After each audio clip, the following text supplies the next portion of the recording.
नमस्कार मित्रों, मैं सिद्धांत आज फिर उपस्थित हूँ एक और नई कहानी लेके आप लोगों के समक्ष।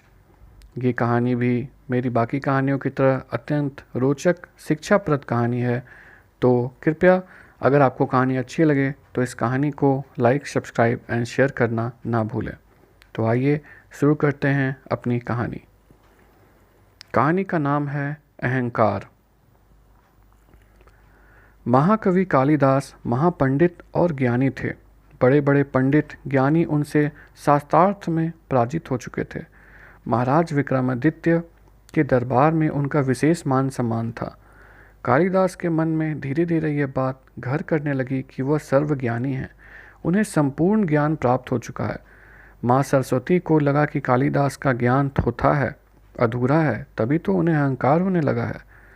एक बार कालिदास को किसी दूसरे राज्य के में शास्त्रार्थ के लिए निमंत्रण मिला।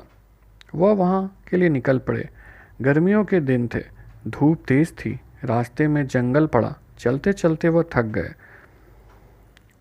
उन्हें प्यास भी लग रही थी। वह जल की तलाश में चारों ओर देखने लगे। दूर दूर तक उन्हें कोई भी बस्ती नजर नहीं आई।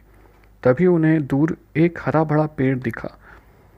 वह घोड़े पर सवार होकर उस पेड़ की ओर चल पड़े। पेड़ के पास पहुंचने पर उन्होंने देखा कि वहीं एक झोपड़ी भी है। झोपड़ी से लगा एक कुआं भी है।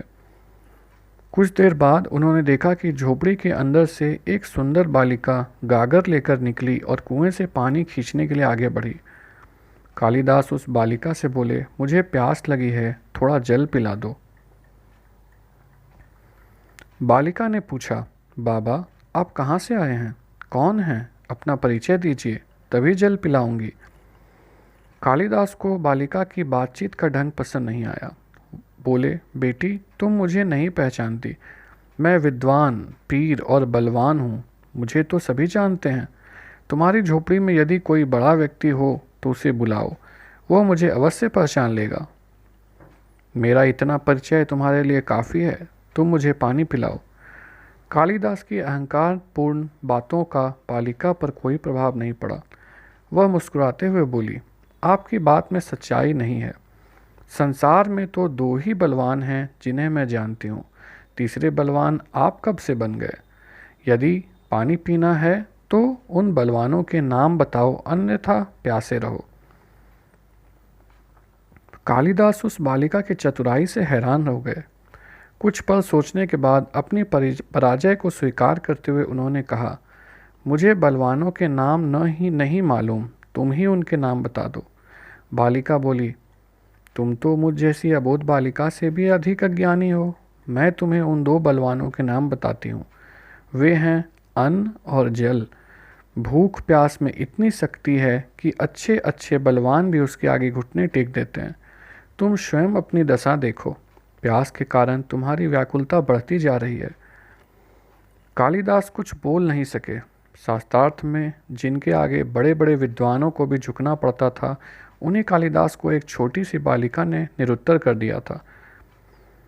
कालिदास परेशान थे। तभी एक किशोरी गागर लिए हुए कुएं के पास आई। उन्होंने मन ही मन सोचा कि अपमान की बड़ी घड़ी बीत गई, अब तो मुझे जल अवश्य ही मिल जाएगा।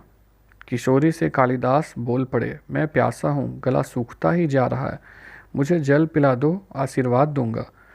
उस किशोरी ने भी उसी ढंग से पूछा, बाबा आप कहाँ से आए हैं, कौन हैं, कृपा करके अपना परिचय दीजिए, मैं आपको अवश्य जल पिलाऊंगी। कालिदास ने सोचा, इस किशोरी को तो समझदार होना चाहिए। उसने भी वही प्रश्न किया। वह बोले, गर्मी से परेशान एक पथिक हूँ, कुआं देख कर रुक गया, शीघ्र पानी पिला दो, मुझे दूर जाना है। कालिदास की इन बातों को सुनकर किशोरी हंसते हुए बोली, आप असत्य बोलते हैं, आप और पथिक, मेरी जानकारी में तो इस संसार में दो ही पथिक हैं, तीसरा पथिक भी कोई है, यह तो मैं आपसे ही सुन रही हूँ। कृपया उन दोनों पथिकों के नाम बताइए, नाम बताने पर ही आपको पानी पीने के लिए मिलेगा। कालिदास के सामने पिछली बार की तरह फिर एक नई समस्या खड़ी हुई। वह सोचने लगे, इस झोपड़ी में कैसे लोग रहते हैं, एक से बढ़कर एक परेशानी खड़ी कर देते हैं। एक स्थान से दूसरे स्थान पर जाने वाले को ही तो पथिक कहते हैं। इनकी संख्या तो अनंत है, फिर इस किशोरी ने पथिकों की संख्या मात्र 2 ही क्यों बताई? मन में यह विचार करते हुए उन्होंने किशोरी से कहा, तुम्हारे प्रश्न का उत्तर मैं नहीं दे सकता। उन दोनों पथिकों के नाम तुम्हें बताओ। कालिदास के इस उत्तर से किशोरी खिलखिला कर हंस पड़ी। बोली, बाबा, देखने से तो आप बुद्धिमान और विद्वान लगते हैं, किंतु आपका ज्ञान अधूरा है। 2 पथिक हैं, चंद्रमा और सूर्य। यह दोनों पथिक ऐसे हैं जो कभी थकते नहीं, निरंतर चलते रहते हैं। पथिक के पांव कभी भी थकते और रुकते नहीं। आप तो भूख प्यास से बिलबिला रहे हैं, पूरी तरह थके हारे से लग रहे हैं। इन्हीं कारणों से मैं आपको पथिक नहीं मानती। यह कहते हुए वह किशोरी अपनी झोपड़ी में वापस चली गई। कालिदास इस घटना से और भी दुखी हो गए। उन्हें लगा कि उनकी शास्त्रार्थ वाली बुद्धि कहीं खो गई है। वह अधीर और अशांत हो गए। खिन्न मन से उन्होंने अपने घोड़े पर सवार होना चाहा। तभी पीछे से एक आवाज़ आई, अरे ज्ञानी विद्वान, मैं तुम्हें जल पिलाती हूँ। उन्होंने देखा कि सफ़ेद केशों वाली एक वृद्धा अपने हाथ में जल से भरा हुआ लोटा लिए चली आ रही है। कालिदास मन ही मन बुदबुदाए, निर्जन वन में यह कैसी झोपड़ी है जिसमें से पहले बालिका, फिर किशोरी और अब सफ़ेद केशों वाली वृद्धा निकली है। कालिदास पूरी तरह थके हारे तो थे ही, वहीं धरती पर बैठ गए। वृद्धा उन्हें जल पिलाने लगी। वह आँख बंद करके पानी पीने लगे। जल पीकर तृप्त होने के बाद जब वह खड़े हुए तो उन्होंने देखा कि उस वृद्धा की जगह स्वयं माँ सरस्वती खड़ी मुस्कुरा रही हैं। कालिदास उनके चरणों में झुककर प्रणाम करते हुए बोले, माँ, आप यहाँ कैसे? माँ सरस्वती बोली, तेरा अहंकार तोड़ने के लिए मुझे यह लीला रचनी पड़ी।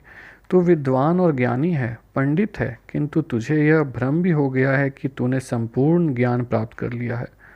विद्या ज्ञान बढ़ाती है, न कि अहंकार। इसी कारण मैंने तेरी परीक्षा ली। अब कभी भी अहंकार मत करना। इतना कहकर देवी सरस्वती अंतर्ध्यान हो गई। अब वहाँ न झोपड़ी थी न कुआं। धन्यवाद मित्रों, कहानी समाप्त होती है। और अगर मेरी कहानी आप लोगों को अच्छी लगे तो कृपया मेरे चैनल को लाइक, सब्सक्राइब एंड शेयर करना ना भूलें। फिर मिलूँगा आप लोगों से एक नई कहानी के साथ। तब तक के लिए धन्यवाद।